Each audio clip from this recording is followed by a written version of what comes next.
श्रीयुतपदकमलं श्रीगुरुन् वैष्णवांश श्रीरूपं सग्रजतं सहगण रघुनाथितं तं सजीवं साद्वैतं सावधूतं परिजनसहितं श्रीकृष्ण चैतन्य देवं श्रीराधाकृष्ण पदानु सहगण ललिता विशाखान्वितांश्च ग्रंथेर आरम्भे करि मंगलाचरण गुरु वैष्णव भगवान तीनेर स्मरण हईते हई सर्वविघ्न विनाशन अनायासे हई निज वंचित पुराण यशो प्रसादत् भगवत प्रसाद यशो प्रसादन्न गति कुतोऽपि धियांस्तवंस्तस्य यशस्त्री सन्धं वन्दे गुरुश्री चरणारविन्दं गुरुवे गौरचन्द्राय राधिकाय तदालये कृष्णाय कृष्णभक्ताय तद्भक्ताय नमो नमो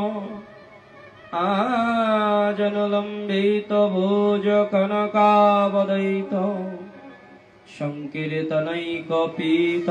कमलायताक्ष विश्वम्भर द्विजवर युगधर्मपाल वन्दे जगत प्रियकर करुणावतार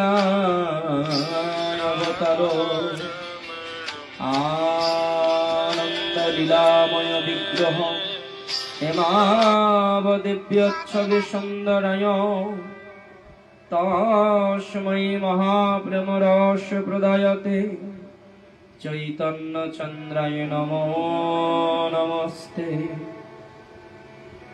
नीलाचल निवासाय नित्याय परमात्मने बलभद्र सुभद्राभ्यां जगन्नाथाय ते नमो तप्त कांचन गौरांगी राधे वृंदावनेश्वरी वृषभानुसुतां देवी त्वं नमामि हरिप्रिये हा कृष्ण करुणा सिंधु दीनबंधु जगदपति गोपेश गोपिकाकान्त राधाकान्त नमोस्तुते वृंदावै तुलसी दिव्या वै प्रिया वै केशवस्वच कृष्ण भक्ति प्रदे देवी सत्ववत्वै नमो नमो जय रूप सनातन भट्ट रघुनाथ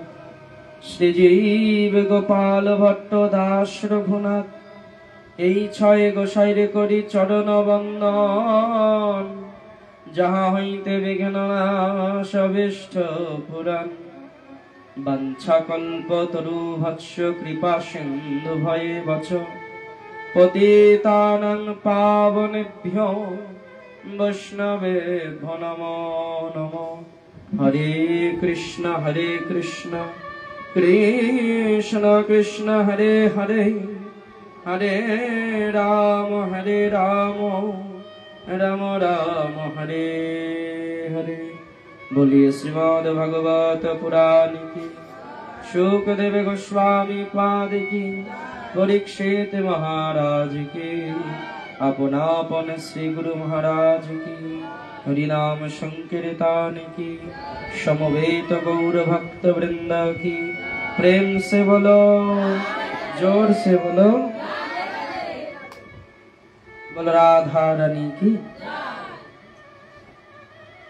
मोर प्रभु निताई गौरांग जहाँ बलान बानी इहा बिना भालो मंद मोय কিছু নাহি জানি।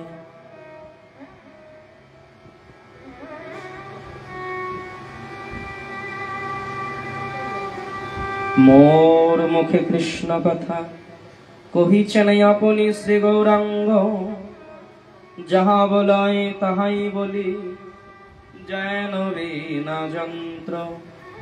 সকল শ্রোতা বৈষ্ণব চরণে করি কোটি নমস্কার।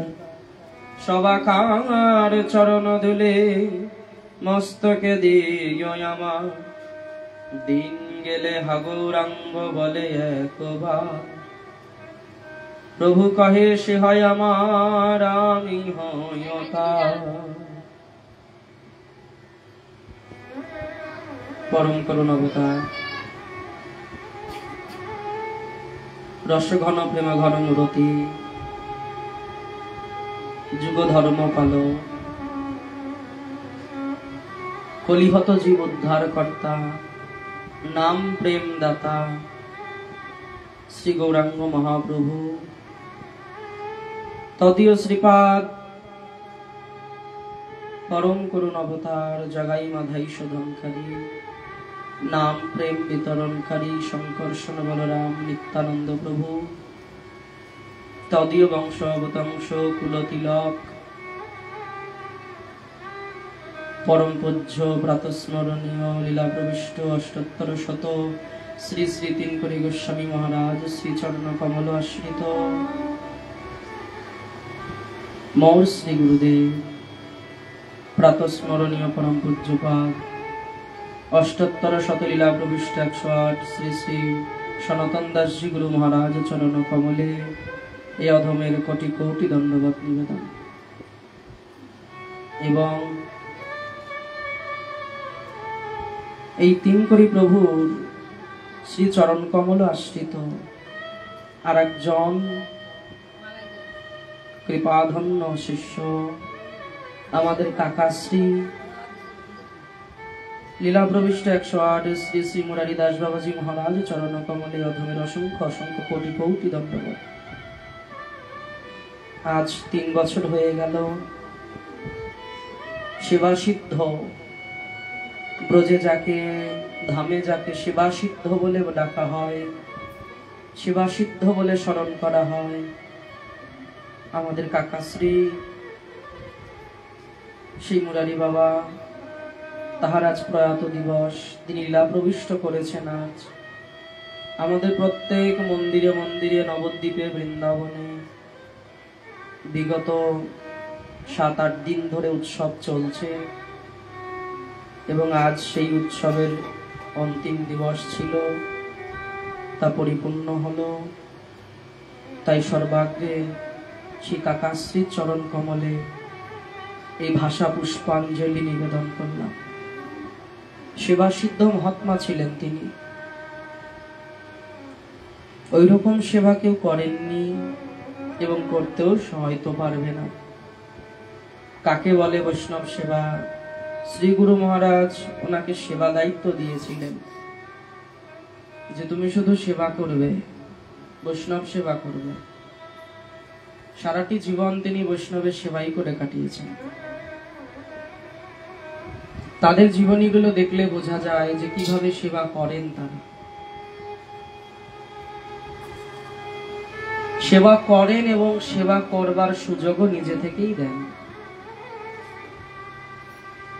রাধাকুণ্ডে একবার এই অধমকে সেবা করবার পরম সৌভাগ্য দিয়েছিল, যা আমি স্বপ্নেও কল্পনা করিনি। সেই কাকাশ্রী রাজ লীলা প্রবিষ্ট দিবস, তিরোভাব দিবস 3 বছর হল আমাদের সমস্ত আশ্রমে, মঠে, মন্দিরে সেই কাকাশ্রীর উৎসব পালিত হলো আজ। প্রেম সে বলো। কলিযুগে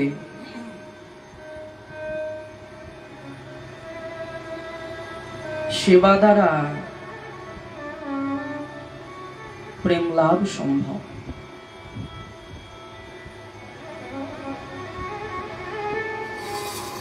বললেন সাধু সঙ্গ, নাম সংকীর্তন, ভাগবত শ্রবণ, মথুরাবাস, শ্রদ্ধায় শ্রী বিগ্রহ সেবন, 64 প্রকার ভজনাঙ্গের মধ্যে এই 5টি হলো প্রধান। এই 5টি সাধক জীবনে থাকতেই হবে। সাধু সঙ্গ, নাম সংকীর্তন, ভাগবত শ্রবণ, মথুরাবাস এবং শ্রদ্ধায় বিগ্রহ সেবন। যে সেবা কিভাবে করতে হয় তা আমরা জানবো কেমন করে? বললে বৈষ্ণব সঙ্গ করব তবে কলিযুগে সেবাটা সম্পূর্ণ স্বার্থের উপর এসে দাঁড়াচ্ছে দিনকে দিন। কোনো ধামে গেলে, কোনো মন্দিরে গেলে, শ্রী বিগ্রহ দেখলে আমরা প্রত্যেকে প্রণাম তো করি, কিন্তু প্রণামের পিছনে এক গাদা বাসনা থাকে। মন্দির দেখলে প্রণাম করি ঠিকই, কিন্তু প্রণামের পেছনে অনেক বাসনা থাকে আমাদের। বিভিন্ন জনের বিভিন্ন রকম বাসনা, কেউ দৈহিক, কেউ জাগতিক, অনেক প্রকার বাসনা থাকে।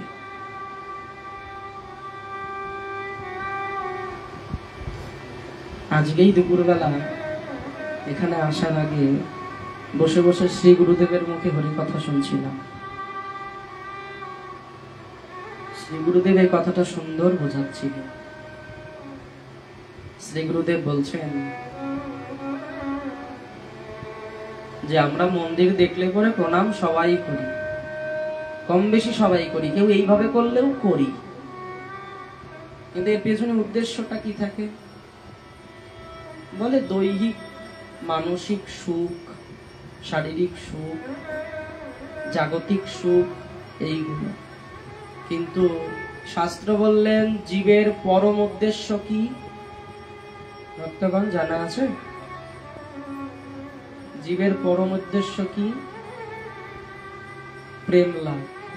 এটাই লক্ষ্য, এটাই ধ্যান, এটাই জ্ঞান, এটাই সাধনা, এটাই সর্বস্ব। কি? প্রেম লাভ। কিচ্ছু চাই না।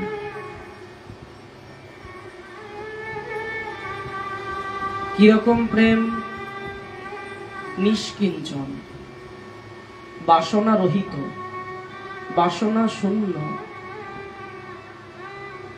যার পেছনে আর কিছু চাহিদা থাকবে না।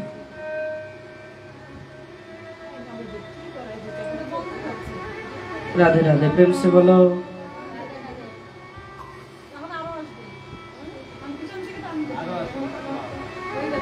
দূরে সরিয়ে রাখুন, ওটা লাগবে না, দরকার নেই। গরম পড়েছে তো, ওটা সহ্য হচ্ছে না, নাক মুখ জ্বলছে।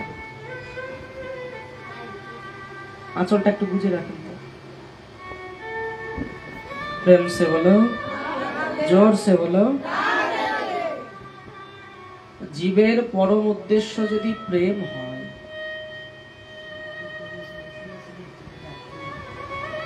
তাহলে প্রেমই যদি উদ্দেশ্য হবে, তাহলে কিছু দিয়ে কিছু আশা কেন করি? সেই আশা করাটা প্রেমের প্রতিরূপ নয়। প্রেমের প্রতিরূপ হলো শুধু দিতে জানে, চাইতে জানে না। এই কলিযুগে নিষ্কিঞ্চন প্রেম খুব দুঃসাধ্য। সুখদেব গোস্বামী পাদ পরীক্ষিত মহারাজকে ভাগবত শ্রবণ করাতে করাতে অন্তিম দিবসে এসে দাঁড়িয়ে শেষকালে এসে বলছে, শোনো পরীক্ষিত মহারাজ, কলিযুগের প্রথম রাজা হলেন আপনি। ভক্তগণ, কলিযুগের প্রথম রাজা কে? পরীক্ষিত মহারাজ। মহারাজ, আপনার কলি সম্বন্ধে একটু জ্ঞান থাকা দরকার আছে। যেহেতু কলিযুগের প্রথম রাজা আপনি, আপনার পরে আরো আসবে। এই প্রথম কলির জ্ঞানটা আপনার একটু থাকা দরকার। কি বললেন সুখদেব গোস্বামী পাদ? এই কলিযুগ ধর্ম একটু জানা উচিত।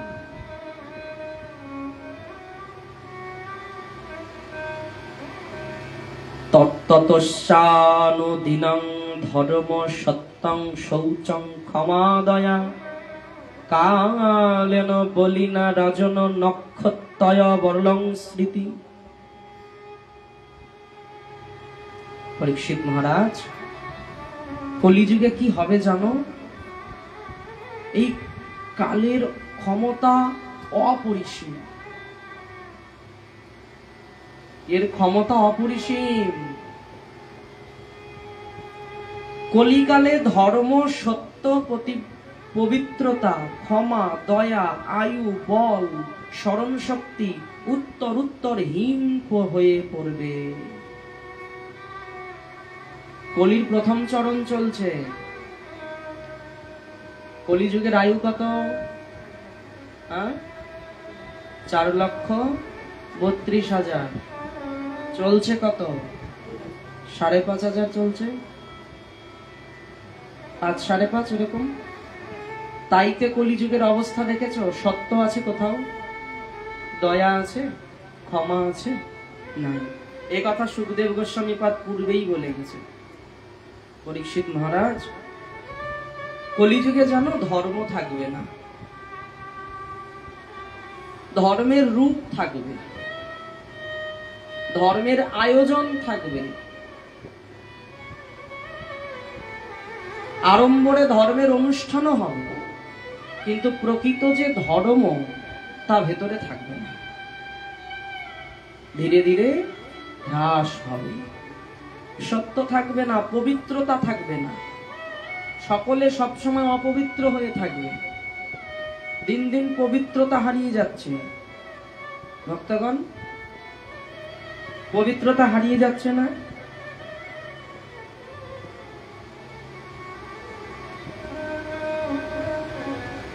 যে কাপড় চোপড় পরে আছি সেই কাপড় পরে শৌচে চলে যাচ্ছি, ওই কাপড় পাল্টানোরও কোনো মানে নেই, ছাড়ারও কোনো দরকার নেই, ওই অবস্থাতে রন্ধন আদি সব চলছে, ওই অবস্থাতে ঠাকুর পূজা আদি সবই চলছে। অর্থাৎ দিন দিন কলিযুগে পবিত্রতা হ্রাস পাবে, ক্ষমা হ্রাস পাবে, জীব ক্ষমা করতে ভুলে যাবে, দয়া, জীবের প্রতি দয়া সেটাও দিন দিন কমে যাবে, বল, শারীরিক বল কমে যাবে। মানুষ এখন 40-50 বৎসরও যেতে হয় না, জন্ম থেকেই শিশু সুগার নিয়ে জন্মগ্রহণ করে। আর কি বললেন? স্মরণ শক্তি উত্তর হীনবল হয়ে পড়বে। আর কি হবে জানো? কলিযুগে ধনাঢ্য ব্যক্তিগণই কুলীন, সদাচারী ও সদ্গুণী বলে স্বীকৃতি পাবে। কলিযুগে আরেকটা বড় ঘটনা সকলে দেখতেও পাচ্ছে না। সকলে কি বললেন? যারা ধনাঢ্য ব্যক্তি অর্থাৎ ধনী, তাদের কি হবে জানো? যারা ধনী ব্যক্তি তারাই কেবলমাত্র সদাচারী এবং সদ্গুণী বলে স্বীকৃতি পাবে সমাজে। যারা দরিদ্র তারা যতই ভালো হোক না কেন তাদের সমাজে ভালো বলা হবে না। প্রেম সে বলো। এখন অর্থ বলে সদাচারিতাও কেনা যায়। সদাচার কাকে বলে? সদ আচরণ যার, তাকে সদাচার বলে। কিন্তু আচরণ সকলে জানে খারাপ, কিন্তু জানে ওর অর্থ আছে, ওকে ভালো বলতে হবে। যেহেতু অর্থ আছে সেহেতু ওকে ভালো বলতে হবে, কিন্তু আসলে সদাচার নয়। সদাচার যে কেউ হতে পারে, আচরণটা সৎ হয়ে গেল মানেই সদাচার। সদাচরণ কাকে বলে? যে ব্যক্তি শাস্ত্র নির্দেশ মেনে জীবিকা নির্বাহ করে, জীবনটা চালিয়ে নিয়ে যায়, তাকে সদাচার বলে। কিন্তু ধনাঢ্য ব্যক্তি জগতে সদাচার বলে এবং সৎ গুণী বলে আখ্যা পাবে। তখন ধর্ম ও ন্যায় ব্যবস্থাকে সাবনুকূল করবার নিমিত্ত ক্ষমতার অপব্যবহার হতে দেখা যাবে। অর্থ বলে কি করবে? ক্ষমতা রয়েছে, আর্থিক বল রয়েছে, তো সে কারণে দেখা যাবে ন্যায় ব্যবস্থাকে অপব্যবহার করা হবে, জোর করে ন্যায় ব্যবস্থার অপব্যবহার করা হবে আর্থিক বল দিয়ে। সুখদেব গোস্বামী পাদ বলছেন। আরো কি বললেন? আরো কি হবে জানো? বিবাহ আদি বিষয়ে যুবক যুবতীদের পারস্পরিক আসক্তি কুল শীল ও যোগ্যতার ঊর্ধ্বে স্থান পাবে। আগের দিনে বিবাহটা কেমন ভাবে হতো মায়েরা? ছেলে এবং মেয়ে দুজন উভয়কে তো দেখতেও পেত না। পরিবার যেভাবে গুণগত আদি সব দিক দিয়ে বিচার করে দিত, বিবাহ ঠিক করে দিত, ওইভাবেই বিবাহ ঠিক হতো। শাস্ত্র সুখদেব গোস্বামীপাদ বলে গেলেন কলিযুগে এটা থাকবে না। এখানে পাত্র এবং পাত্রীর মনের অবস্থাটাকেই গুরুত্ব দেওয়া হবে। কলিযুগে ওই জিনিসটা থাকবে না। ব্যবহারিক নৈপুণ্য নির্ধারণের সত্য ও ধর্মপরায়ণতার স্থলে প্রতারণায় অধিকার পাবে। প্রতারণা, সবাই সবার সঙ্গে প্রতারণা করছে। নিজে একটু উঁচু জায়গায় ওঠার জন্য অপরকে টেনে নামিয়ে আসনটা ফাঁকা করছে। ওই আসনটায় বসে আছে, আমি থাকতে দেব কেন? ওকে টেনে নামিয়ে আমি সেই ভালো জায়গাটায় বসবো। প্রতারণা, ধর্মকে নিয়ে প্রতারণা। কিরকম? একটা উদাহরণ দেই। ভগবান একদিন বসে বসে চিন্তা করছে। লক্ষ্মী দেবী এসে বলছে, প্রভু কি হয়েছে? বলছে একজন ভক্ত আছে, কিন্তু সেই ভক্তকে আমার একটু পরীক্ষা করা দরকার। বলছে সে খুব সেবা করে, খুব বৈষ্ণব সেবা করে। লক্ষ্মী দেবী বলছেন, তাই খুব বৈষ্ণব সেবা করে? তা আপনি প্রকৃত সেবা করে কিনা সেটা একটু যাচাই করে দেখেছেন তো? লক্ষ্মী দেবী বলছে, প্রভু আপনি আগে যান, আপনি আগে একটু পরীক্ষা করে আসুন। ভগবান এবং লক্ষ্মীর মধ্যে দুজনের মধ্যে আলোচনা হচ্ছে। তর্কটা লেগেছে কি নিয়ে? লক্ষ্মী দেবী বলছে, আমি ধনের দেবী, আমি ধন সম্পত্তি দিয়ে সবকিছু জয় করে নিতে পারি, লোভ দেখিয়ে আমি সব জয় করে নিতে পারি। ভগবান বলছে, না, আমার ভক্তকে পারা যায় না। বলছে, যাও, ওই ভক্তের কথা বলছো তো, যাও পরীক্ষা করে এসো। কি করেছে?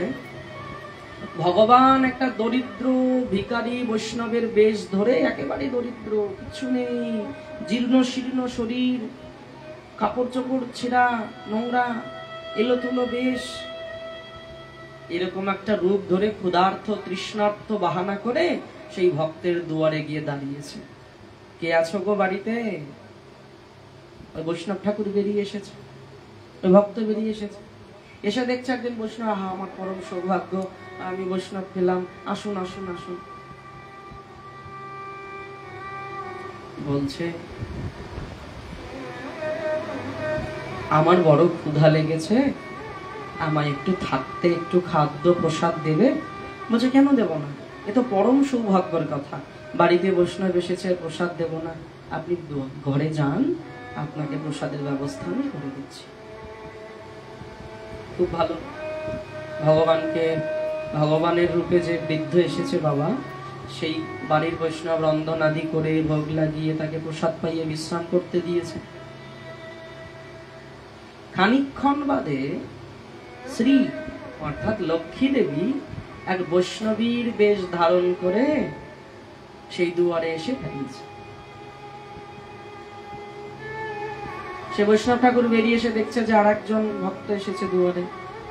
বলছে, আমার কি একটু জায়গা হবে বাড়িতে? একটু প্রসাদ আদি কিছু হবে ব্যবস্থা?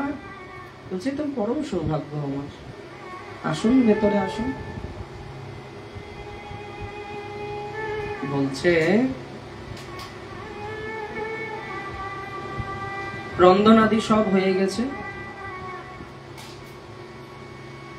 যখন প্রসাদ দেবে তখন লক্ষ্মী দেবী বলছে, শোনো, আমি তোমাদের ওই যে থালা আছে, ওই থালাতে আমি ভোজন করবো না, আমার থালা আমার সঙ্গে আছে। কি করেছে জানো?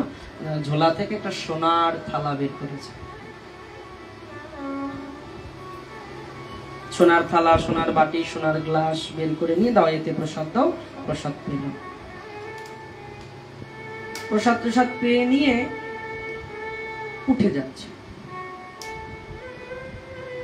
এবং লক্ষ্মী দেবী বলছে, এই যে থালা, আমার নিয়ম হলো প্রতিদিন আমি সোনার থালাতে ভোজন করি, কিন্তু যে থালাতে একবার ভোজন হয়ে যায় সে থালা আমি আর নেই না, এটা তোমায় দিয়ে দিলাম।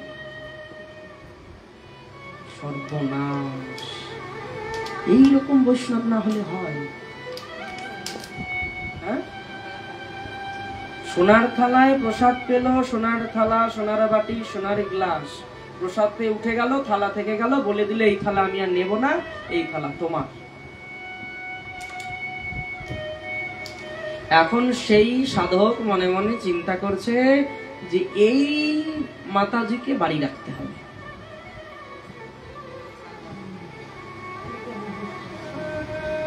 দেখো সেবা বলছে, আপনি বেরিয়ে যাবেন? বলছে হ্যাঁ আমি তো বেরিয়ে যাবো। বলছে আর 2-4টা দিন আমার ঘরে থাকা যায় না? বলছেন থাকতে পারি, একটা শর্ত আছে। কি শর্ত? বলে ওই যে তোমার ঘরে এক দেখলাম সাধু শুয়ে আছে, ওই সাধুকে তাড়াতে হবে। আমার নিয়ম, আমি যেখানে থাকবো একাই থাকবো, ওই যে সাধু শুয়ে আছে ওই সাধুকে যদি তাড়াতে পারো তাহলে আমি তোমার ঘরে আরো 2-4 দিন থেকে যাবো। প্রেমসে বলো। ওই সেবক মনে মনে চিন্তা করে, ওই সাধু এলো আমার থালাতেই খেলো, আমি যা দিলাম তাই খেলো, আমাকে কিচ্ছু দিল না। এখন ওই সাধুকে যদি না তাড়াই তাহলে এই মাতাজি থাকবে না, আর এই মাতাজি যদি না থাকে তাহলে সোনার থালা সোনার বাটি পাবো না। প্রেমসে বলো। তৎক্ষণাৎ কি করলো জানো? ওই সাধু যে বিশ্রামে ছিল সেই সাধুকে বাড়ি থেকে তাড়িয়ে দিল। ওনাকে যত্ন করে রাখলেন। কেন? পরের দিন আবার প্রসাদ পাবে, আবার একটা সোনার থালা, একটা সোনার বাটি, একটা সোনার গ্লাস। প্রেমসে বলো। এই হলো আমাদের সেবা। দুজনই অপ্রকট হয়ে গেলেন। হয়ে গিয়ে লক্ষ্মী দেবী বলছে ভগবানকে, প্রভু কি হলো? এটা কলিযুগ প্রভু, কলিযুগের সাধন বেশিক্ষণ টেকে না। কলিযুগে সব প্রতারণার ভজন, লোক দেখানো ভজন। কলিযুগে সবাই লাভ, পূজা, প্রতিষ্ঠা, মান, মর্যাদা পাওয়ার জন্য, স্থান পাওয়ার জন্য আর একজনকে স্থান থেকে টেনে নামিয়ে দিতে পারে প্রভু। স্থানকে ধরে রাখার জন্য আর একজনকে অসম্মানও করতে পারে, এটা খুব সাধারণ বিষয়। নিজেকে বড় করার জন্য অপরকে ছোট করতে একটু দ্বিধা হয় না। সুখদেব গোস্বামী পদ সেই কথাই বললেন, পরীক্ষিত মহারাজ কলিযুগে কি হবে জানো? ধর্মের নামে প্রতারণা হবে, প্রকৃত ধর্ম দিন দিন থাকবে না।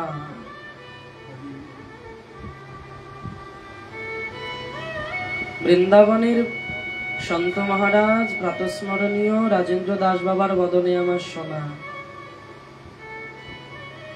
তিনি বলছেন কলিযুগে 10,000 বছর পর্যন্ত বিগ্রহের মধ্যে ভগবান থাকবে, তারপরে আর থাকবে না। 5 যদি চলে আর 5,000 বছর পর্যন্ত শ্রী বিগ্রহতে ভগবান থাকবেন, তারপরে শুধু শ্রী বিগ্রহই থাকবে, ভগবানের শক্তি আর থাকবে না, অপ্রকট হয়ে যাবে শক্তি অনাচারের ঠেলাতে।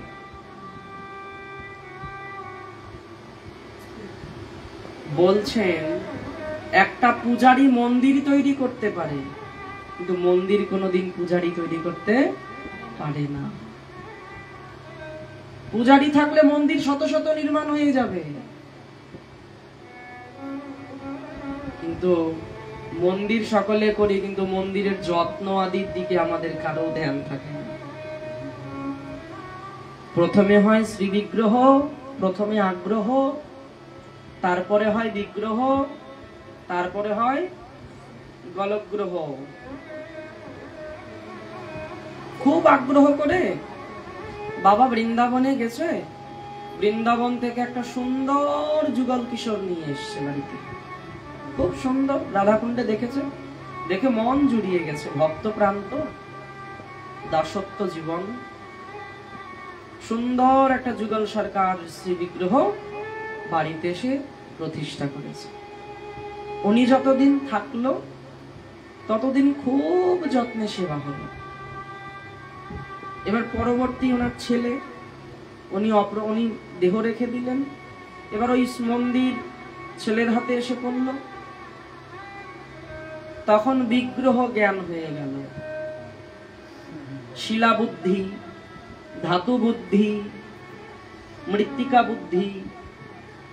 ওটা তো মাটির মূর্তি, ওটা তো পিতলের, ওটা তো অষ্টধাতুর বিগ্রহ, ওটা তো শিলা। সাক্ষাৎ জ্ঞানটার রইল না। তখন বিগ্রহ জ্ঞান চলে এলো। প্রথমে আগ্রহ জ্ঞান ছিল, এখন হলো বিগ্রহ জ্ঞান। এরপরে যখন নাতির পালা এলো, ছেলের পরে এবার নাতি, সেই মন্দিরের দায়িত্ব, সেবার দায়িত্ব নাতির ঘাড়ে পড়লো। নাতি এখন সকাল বিকাল 2 বেলা দাদুকে গাল দেয়। খেয়ে দে কাজ পাইনি, দাদু একটা বিগ্রহ বসিয়ে রেখে গেছে, খেয়ে দে কাজ পাইনি, সেই ঠালা এখন আমাদের সামলাতে হচ্ছে। তাহলে সেটা এসে কি দাঁড়ালো? গলগ্রহ। গলায় মনে হলো কতগুলো গ্রুপ জ্বালা বেঁধে আছে। সেবা, ব্রহ্মচারী সন্ন্যাসী আদির পরিচিত বস্ত্র, দণ্ড, কমণ্ডলুতেই সীমিত হয়ে যাবে। অপরের বাহ্য প্রতীক গ্রহণী আশ্রমের প্রবেশে স্বীকৃতি পাবে। উৎকচ অথবা ধনসম্পদ দিতে অপারগ ব্যক্তি ন্যায়ালয়ে যথার্থ বিচার পাবে না। বাকচাতুর্য পণ্ডিত্যের মাপকাঠি হয়ে দাঁড়াবে। এগুলো কথা আমি বলছি না, সুখদেব গোস্বামী পাদ পরীক্ষিত মহারাজকে বোঝাচ্ছেন। কি হবে জানো কলিযুগে? বললেন সন্ন্যাসীদের কেবলমাত্র ওই দণ্ড আর ওই কমণ্ডলু, এই দুটোই সার।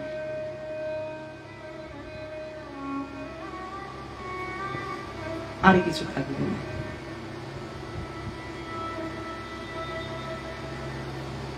এই কণ্ঠি আর এই তিলক, এই গলায় একটা জোলা, এই সার। আর কিছু থাকবে না ভেতরে। প্রকৃত ভজন, শুদ্ধাচার, প্রকৃত ভক্তি দিয়ে ভগবানকে ভালোবাসা, সেগুলো আর থাকবে না। শুধুই দেখাবা, সবকিছু দেখানোর জন্য থাকবে। আর কি হবে জানো পরীক্ষিত মহারাজ? ধন সম্পদ দিতে যারা অপারগ, যারা ধন সম্পদ দিতে পারবে না, তারা কোথাও মর্যাদা পাবে না, সুবিচার পাবে না। যারা অর্থ ব্যয় করতে পারবে না কলিযুগে, তারা সুবিচার পাবে না। এবার যাদের অর্থ আছে তারা ওই বিচার ব্যবস্থাটাকে কিনে নেবে। প্রেম সে বলো। দরিদ্র হলেই অসৎ ও দোষী বলে ধরে নেওয়া হবে। যারা আর্থিকভাবে দরিদ্র থাকবে তারা সমাজে অসৎ এবং দোষী, এটাই প্রমাণ হবে। আর অহংকার ও বাগাড়ম্বর বড় সাধু হওয়ার লক্ষণ বলে গণ্য হবে।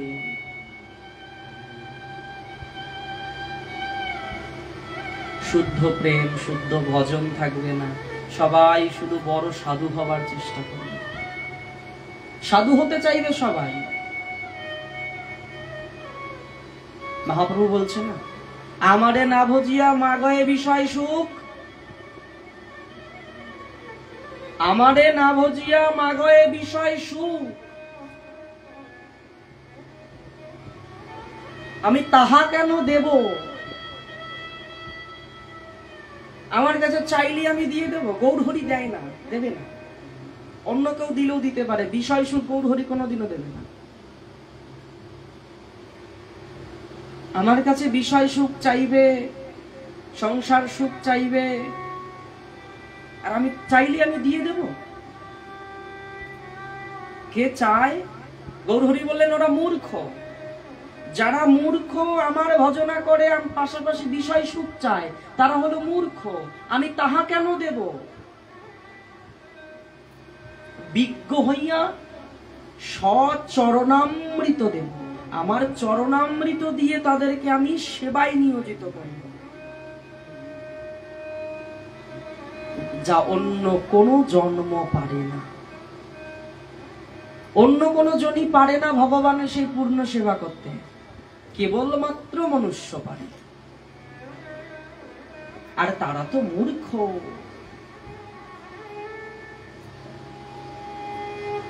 ভগবানের অসংখ্য সন্তান, সমস্ত সন্তানকে একটা খেলার ময়দানে পাঠিয়ে দিয়েছে খেলতে।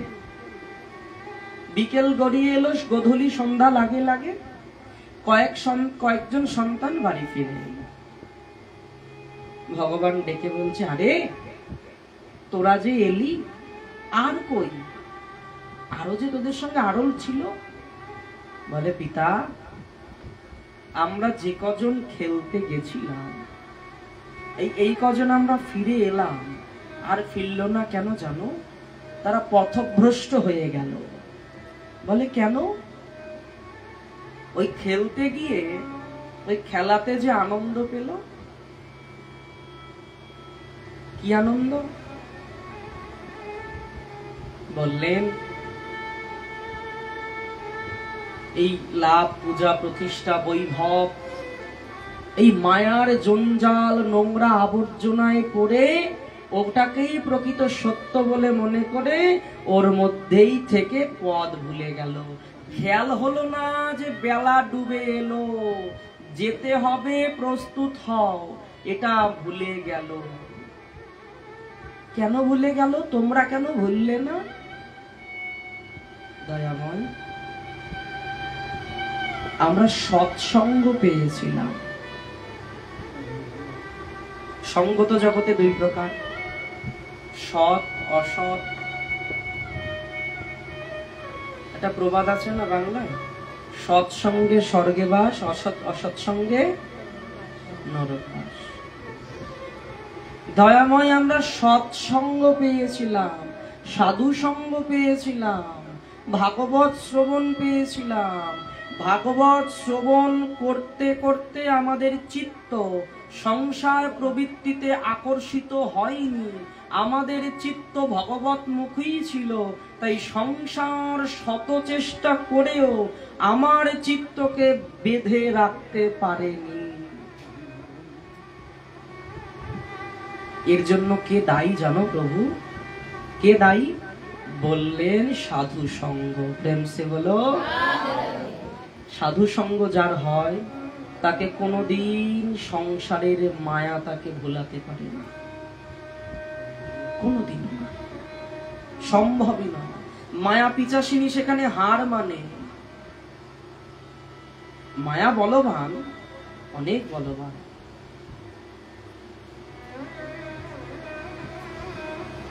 সুধামাকে মায়ার রূপ দেখিয়েছিল ভগবান, নারদ মুনিকে মায়ার রূপ দেখিয়েছিল ভগবান। সাধু সঙ্গ হলে কি হয় ভগবান জিজ্ঞাসা করলেন। কি হয় জানো? প্রভু, উদ্ধবকে দেখো,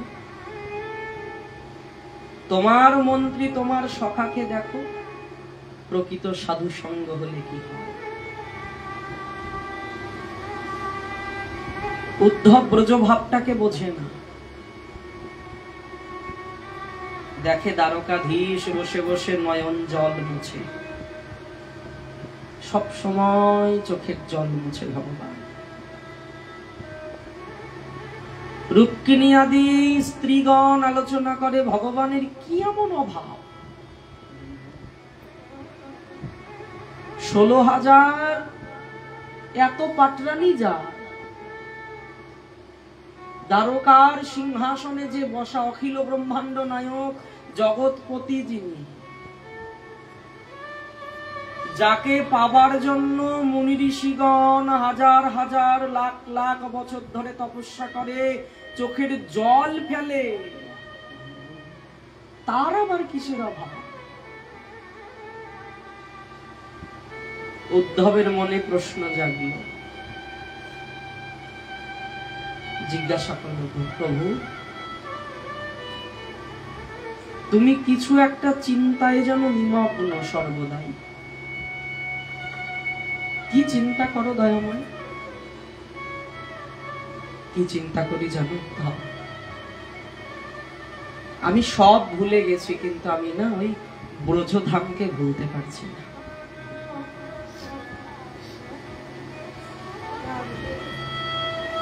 তুমি ব্রজধামকে ভুলতে পারছো না? যে ব্রজে শুধু আলা ভোলা গোয়ালিনী ছাড়া কিছু নেই।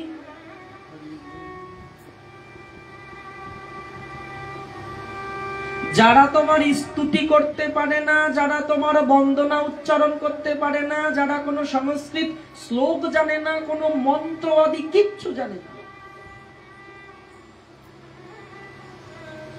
তুমি তাদেরকে বলতে পারছো না?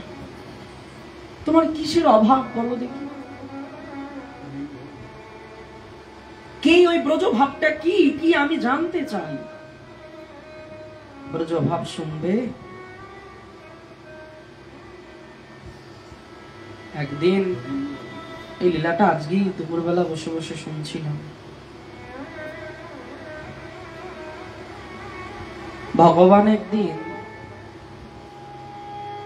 দ্বারকায় বসে বসে মাথা যন্ত্রণার ভান করলেন। ব্রজ প্রেম কাকে বলে দেখো ভক্তগণ, প্রেম সে বলো, জোর সে বলো। অনাদিরাদি গোবিন্দ একদিন দ্বারকায় বসে বসে মাথা যন্ত্রণার ভান করলেন। ভগবানের প্রচন্ড মাথায় পীড়া হচ্ছে।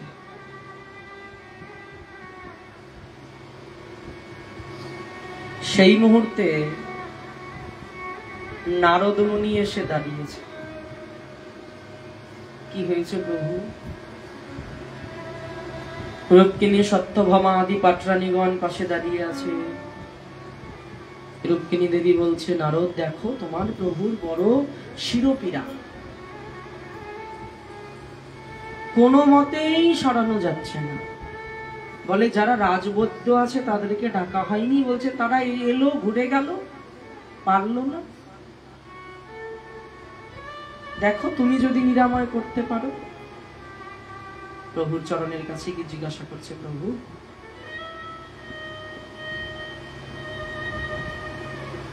তুমি সমগ্র জগতের প্রত্যেকটা জীবের ব্যাধি সারানোর কবিরাজ, সবার ব্যাধি সারানোর মালিক তুমি, আর তোমার শিরোপীড়া সেটা সারাতে পারছো না। প্রভু আমার তো উপায় জানা নেই, যদি তোমার কোনো উপায় থাকে তুমি উপায় আমায় বলে দাও, ব্যবস্থা করি। ভগবান বললেন, নারদ একটাই উপায় আছে। কি? প্রকৃত কোন ভাবুকের, ভক্তের, প্রেমিকের চরণ রজ, চরণ ধুলি যদি আমার মস্তক ললাটে লেপন করতে পারো, তবেই কেবল আমার এই শিরোপীড়া ভালো হবে।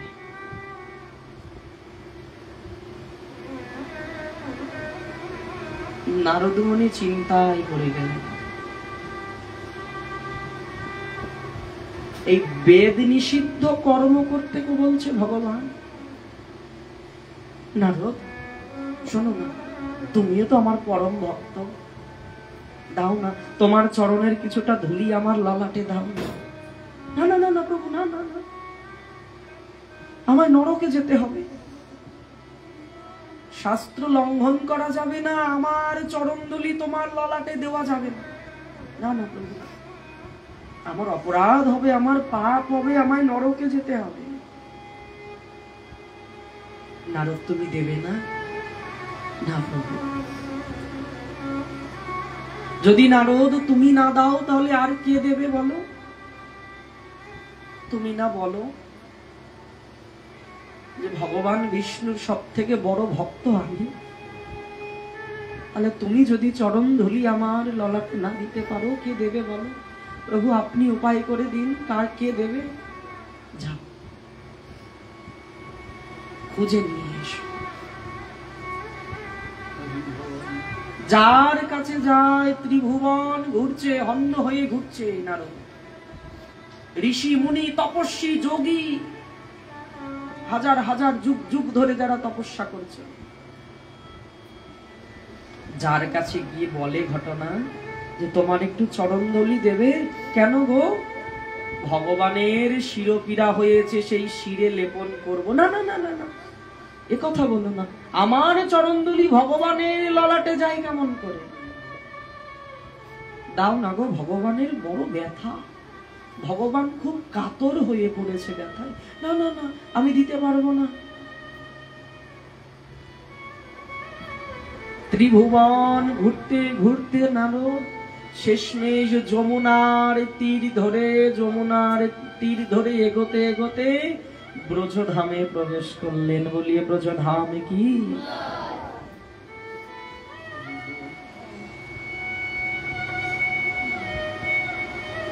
একে তো কৃষ্ণ বিরহে প্রত্যেক গোপিনী পাগলিনী প্রায়।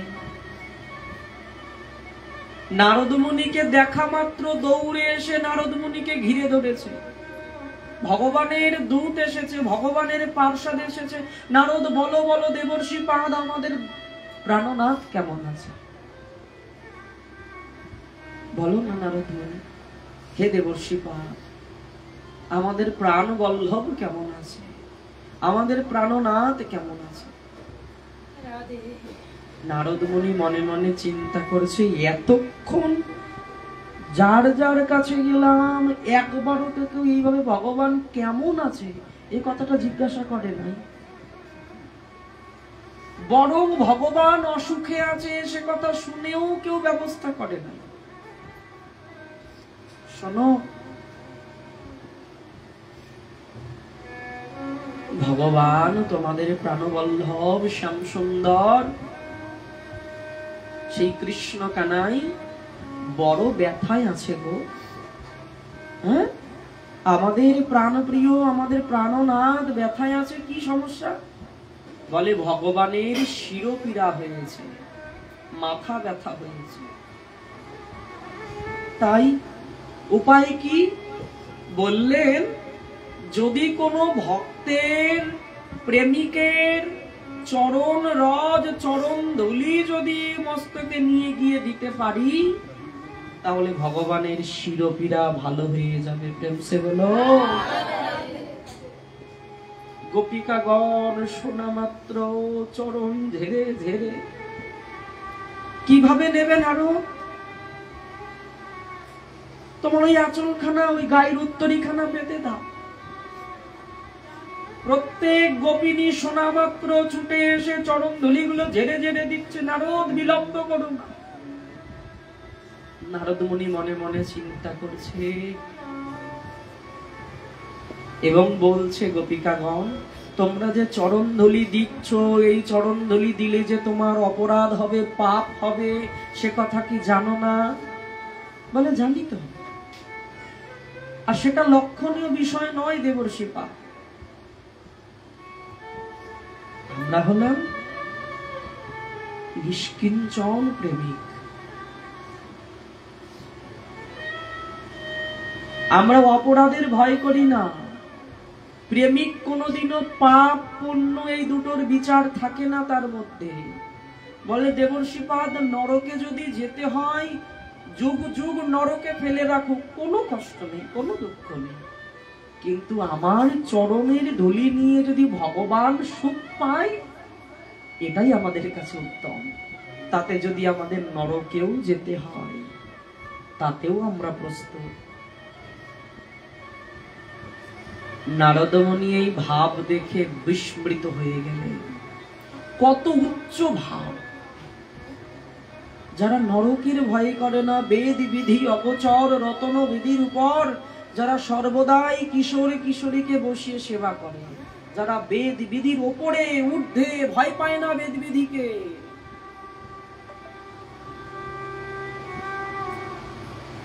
উদ্ধব, সেই ব্রজ ভাব তুমি বুঝতে চাও, ব্রজ প্রেম বুঝতে চাও, ব্রজকে কেন ভুলতে পারি না তা শুনতে চাও, যাও তুমি ব্রজে গিয়ে সংবাদ দিয়ে এসো এবং সংবাদ নিয়ে এসো।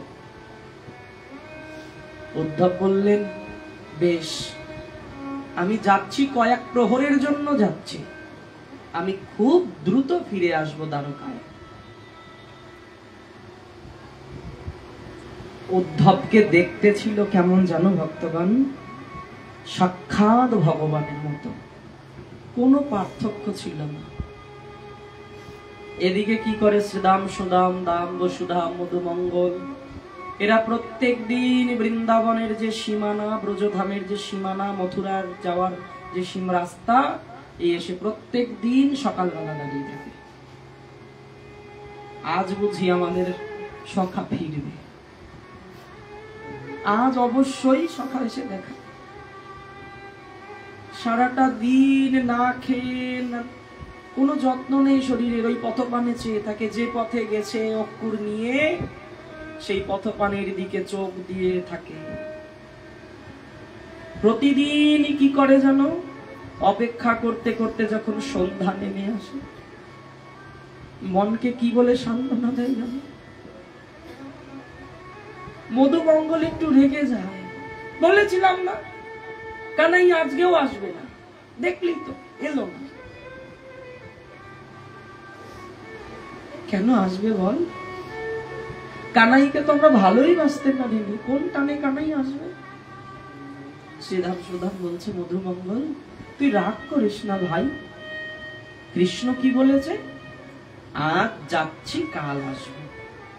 দেখ, আজ যখন এলো না, কালকে নিশ্চয়ই আসবে। বুঝিয়ে টুঝিয়ে নিয়ে নন্দ ভবনের দিকে গেছে। নন্দ ভবনে গিয়ে মধুমঙ্গল চিৎকার করে মাকে ডাকছে, মা, ও মা, মা দেখো তোমার কানাই আজকেও এলো না। মা যশোমতী এইভাবে এইভাবে ধরে ধরে ধরে ধরে দৌড়ে বেরিয়েছে, এইভাবে করছে যেমন অন্ধ করে। বেরিয়ে এসে মধুমঙ্গলের মুখটা চেপে ধরেছে। তোকে কতদিন না বলেছি তুই চিৎকার করবি না, তুই প্রত্যেক দিন ভুলে যাস। তোকে এর আগেও বলেছি তুই চিৎকার করবি না। কেন মা? দেখ আমার গোপাল ঘরে ঘুমিয়ে আছে, আর তুই বলছিস গোপাল আসবে না। আমি এই মাত্র গোপালকে দুগ্ধ পান করিয়ে ঘুম পাড়িয়ে রেখে বাইরে এলাম, আর তুই বলছিস মা গোপাল আসবে না। কই কই? মধুমঙ্গল বলছে, কই দেখাও দেখি তোমার গোপালকে। মা যশোদা মধুমঙ্গলকে ধরে নিয়ে গিয়ে দেখায়, দেখে কিচ্ছু নেই, ঘর শূন্য। যে পালঙ্কে গোপালকে শোয়াতো সেই পালঙ্ক শূন্য করে গেছে। মা অন্ধ হয়ে গেছে তো।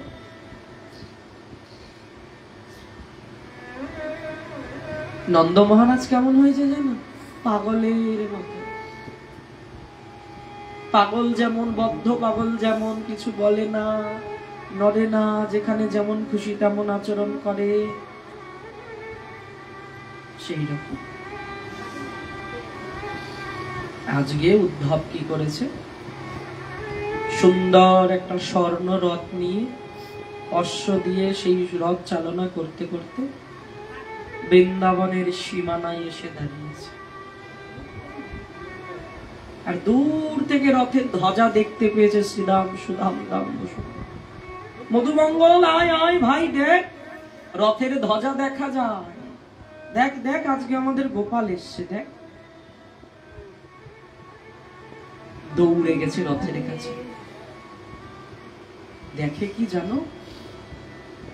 রথে গোপাল না, গোপালের মতনই দেখতে আর একজন। বলছে, তোমরা কারা? বলছে, আমরা নন্দসুত কানাইয়ার সখা হই। আচ্ছা তাহলে তোমরা কি আমাকে একটু নন্দ ভবনের রাস্তাটা দেখিয়ে দিতে পারবে? বলছে, কেন পারবো না? পারবো।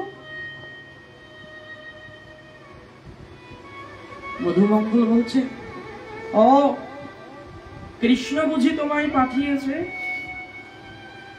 এতদিনে কৃষ্ণের মনে পড়লো বৃন্দাবনের কথা, এতদিনে মনে পড়লো এই অধমের কথা, এতদিনে মনে পড়লো এই সখাদের কথা। তুমি নন্দ ভবনে যাবে, যাও। ওই দেখো এই যে নালাটা দেখতে পাচ্ছ, এই নালা ধরে ধরে ধরে ধরে যাও, তুমি নন্দ ভবনে পৌঁছে যাবে। উদ্ধব কি করেছে জানো? ওই নালা ধরে এগোতে এগোতে এগোতে এগোতে যাচ্ছে। যেতে যেতে শ্রীদাম সুদাম দাম্ব সুদামকে জিজ্ঞাসা করছে, আচ্ছা এই নালা কিসের নালা? বলে জানো না, এ হলো কৃষ্ণ বিরহ নালা। কৃষ্ণ বিরহে পিতা নন্দ, ব্রজ গোপাঙ্গনাগণ, মা যশোদা এত ক্রন্দন করেছে, তাদের চোখের জলে একটা নালা তৈরি হয়ে গেছে। প্রেম সে বলো। শোনা মাত্র উদ্ধব মূর্ছিত হবে নাকি আছাড় খাবে? উদ্ধব খাড়া হয়ে যাচ্ছে।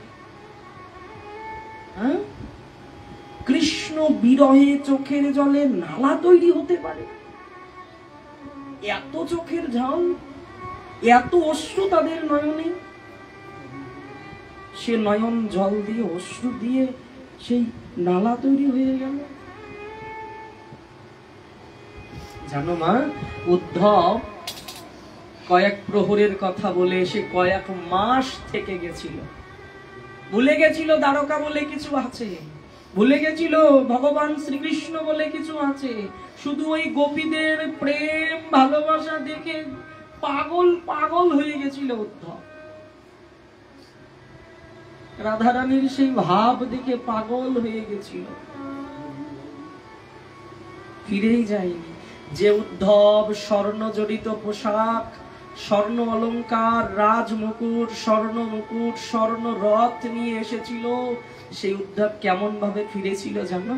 শুধু ব্রজের ধুলি অঙ্গে মেখে দ্বারকাতে প্রবেশ করেছিল। ভগবান শ্রীকৃষ্ণ চিনতেই পারছে না এটা আমার সেই উদ্ধব।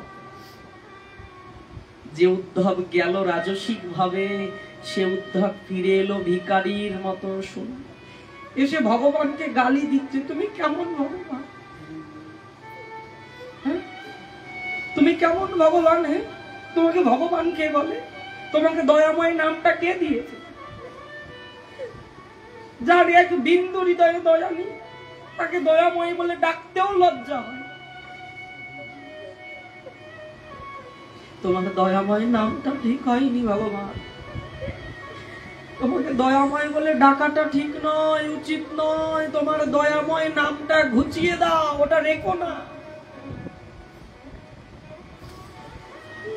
দয়াময় কাকে বলে জানো?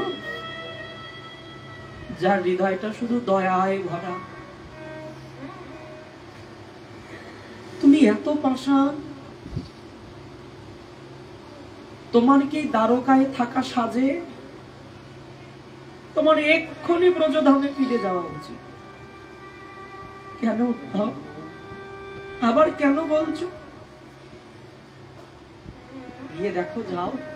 মা যশোদা তোমার বিরহে চোখে দেখতে পাই না, কবে আমার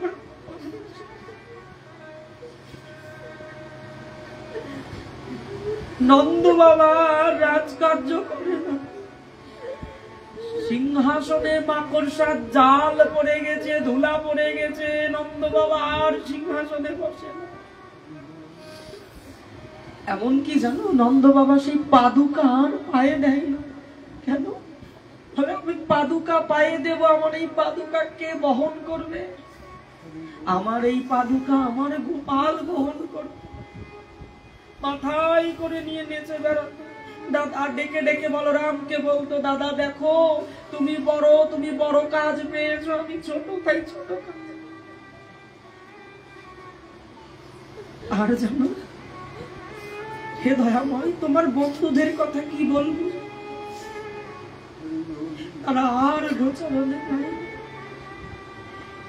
বৃন্দাবন ফুল ফোটাতে ভুলে গেছে, বৃন্দাবনের গুল্মলতাতে আর ফুল ফোটে না। তারা কি বলে জানো? জিজ্ঞাসা করলাম, আচ্ছা তোমাদের আর ফুল ফোটে না কেন? বলে, ফুল ফুটিয়ে কার চরণে দেব বলো?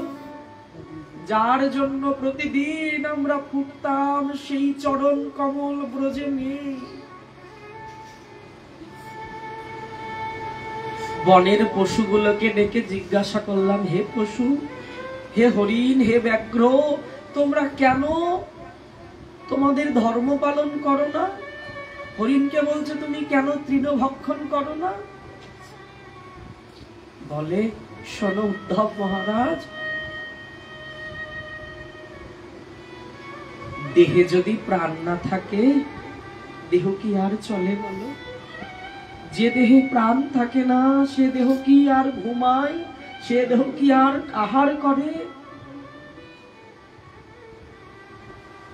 গোপীদের কথা কি বলবো দয়াময়, জানো? গোপীদের ওই দশা দেখা যায় না।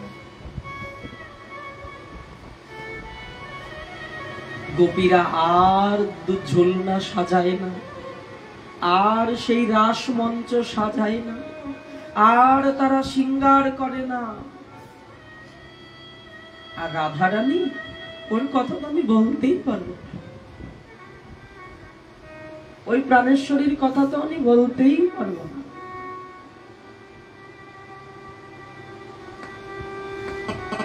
রাধারানী শুধু জানো কোন রকমের প্রাণটা ধরে রেখেছে।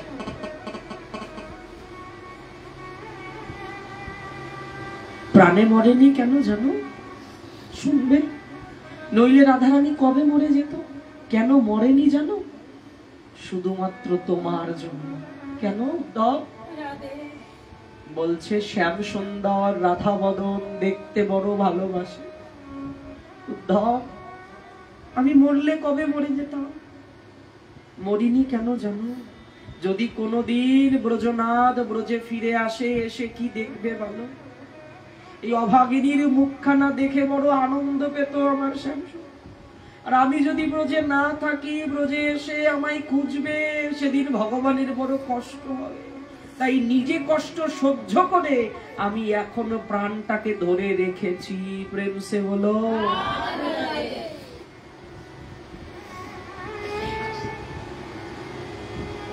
ভগবান মনে মনে হেসে বলছে, উদ্ধব, আমি তো এটাই চেয়েছিলাম, তোমায় ব্রজ প্রেমে ভাসিয়ে নিয়ে যেতে চেয়েছিলাম। কিন্তু এই কলিযুগে সেই ব্রজ প্রেম, ব্রজ ভাব ধরে রাখা বড় কঠিন।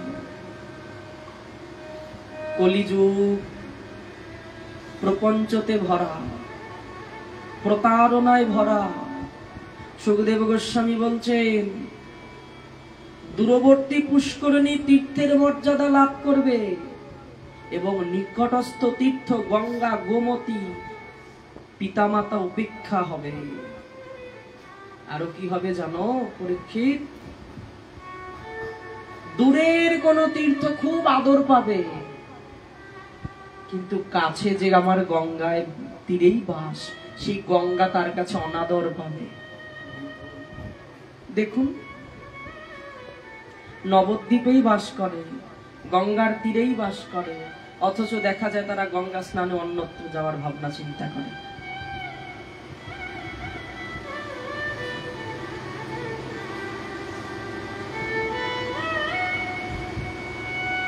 কি হবে জানো? কলিযুগে শারীরিক সৌন্দর্য নিয়েই জীব ব্যস্ত থাকবে, অভ্যন্তরীণ সৌন্দর্য কেউ ধরে রাখতে পারবে না। শুধু বাহ্যের সৌন্দর্যকে ধরে রাখার জন্য বিবিধ প্রকার প্রচেষ্টা হবে, কিন্তু আভ্যন্তরীণ সৌন্দর্য ধরে রাখার প্রচেষ্টা কেউ করবে না। ভেতরটা মলিন থাকবে, বাইরের অঙ্গ প্রদর্শন ইত্যাদি সব হবে, কিন্তু ভেতর মন্দিরকে পরিষ্কার করার চেষ্টা করবে।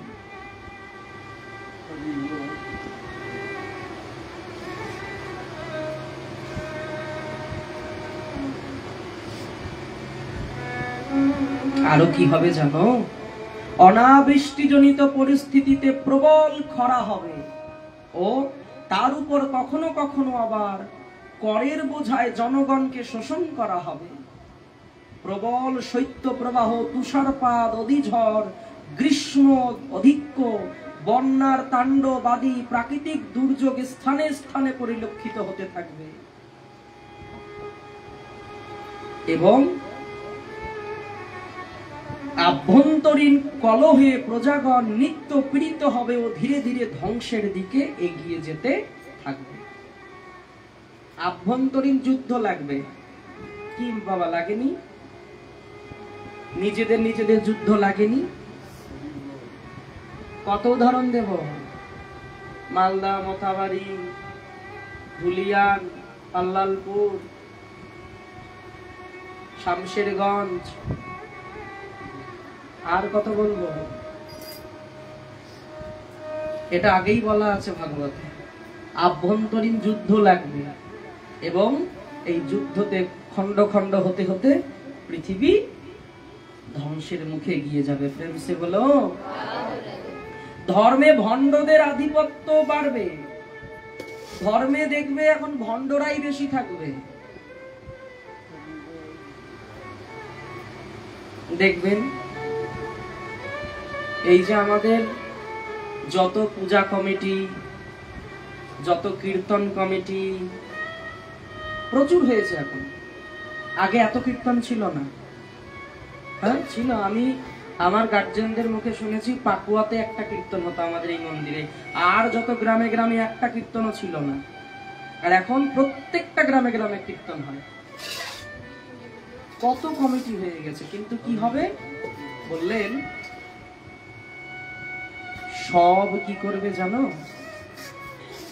ভণ্ডতে ভরে যাবে। কলিযুগে হরিনাম অধিক হইবে, নাচিয়া কুদিয়া জীব নরকে মজিবে। নাম হবে প্রচুর, কিন্তু নিরপরাধ নাম করা অসম্ভব হয়ে দাঁড়াবে। প্রেম সে বলো। নাম হবে প্রচুর, সবার মুখে মুখে নাম হবে, হরিনাম সবার মুখে মুখে ছড়িয়ে যাবে, কিন্তু নামের পেছনে যে নিরপরাধ শব্দটা দেওয়া আছে সেই জায়গাটা থাকবে না। সব অপরাধ যুক্ত সেবা হতে থাকবে। সেবা হচ্ছে প্রচুর। মন্দির, আগে এত মন্দির ছিল না, কত মন্দির হয়েছে এখন, সেবাও হচ্ছে কত, কিন্তু নিরপরাধ হচ্ছে না। সুখদেব গোস্বামী পাদ বোঝাবে।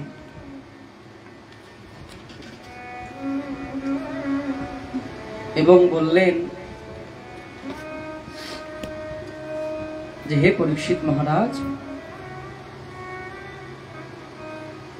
যে ব্যক্তি, সুখদেব গোস্বামী পাদকে জিজ্ঞাসা করছেন পরীক্ষিত মহারাজ, তাহলে কি এই কলির প্রকোপ থেকে কেউ বাঁচবে না? কোনো কি উপায় নেই এই কলি প্রপঞ্চর হাত থেকে বাঁচার? বলছে আছে।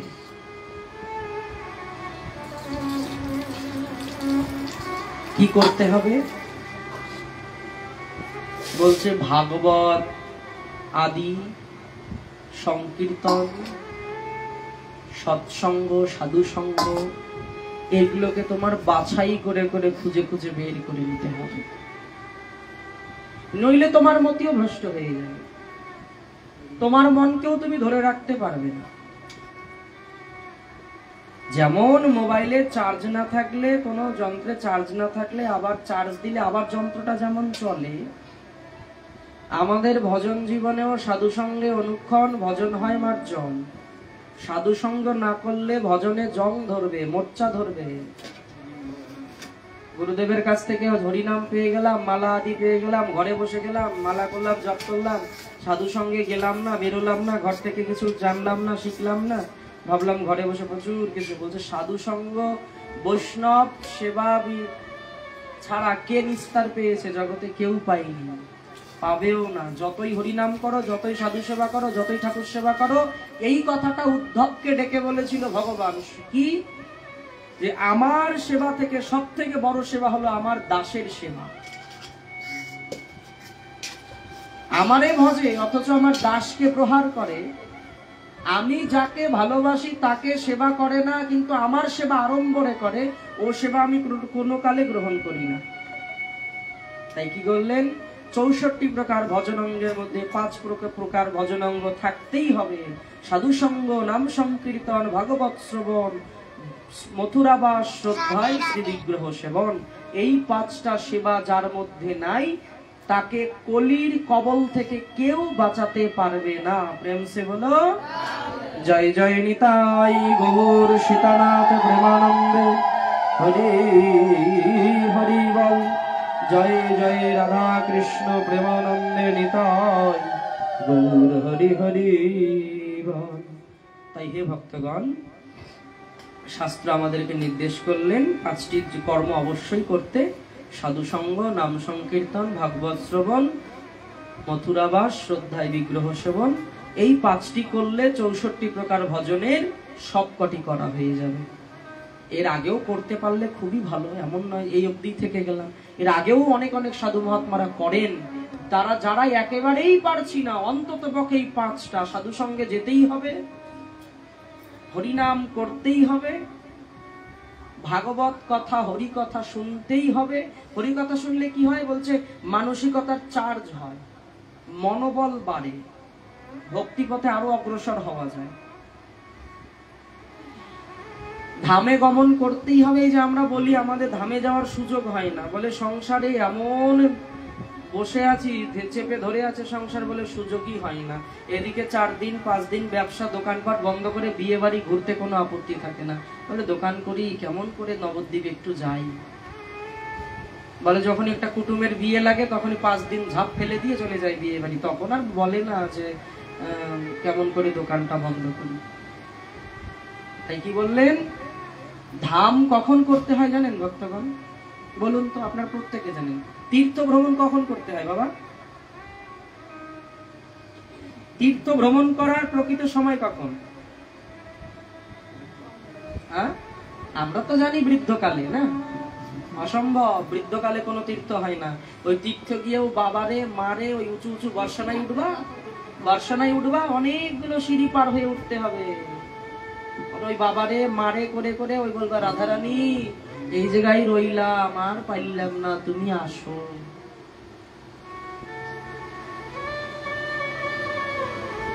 নবদ্বীপ পরিক্রমায় যাবে, বৃন্দাবন পরিক্রমায় যাবে, ধামে যাবে, যদি যেতে হয় বেলায় বেলায় যাও, বেলা ডুবে গেলে আর হবে না।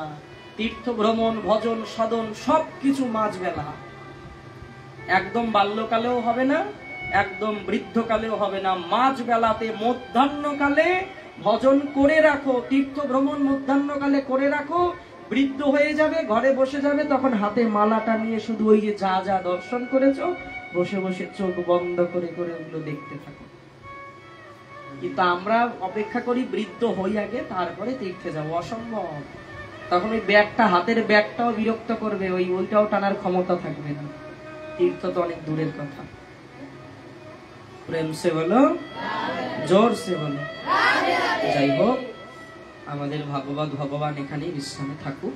সবাই মিলে একটু হাত তুলে হরে কৃষ্ণ কৃষ্ণ কৃষ্ণ হরে হরে, হরে রাম রাম রাম হরে হরে, কৃষ্ণায় বাসুদেবায় হরয়ে পরমাত্মনে প্রণত ক্লেশনাশায় গোবিন্দায় নমো নমঃ। কৃষ্ণায় বাসুদেবায় দেবকী নন্দনায় চ নন্দ গোপকুমারায় গোবিন্দায় নমো নমঃ। ওম তৎসৎ, ওম তৎসৎ, ওম তৎসৎ।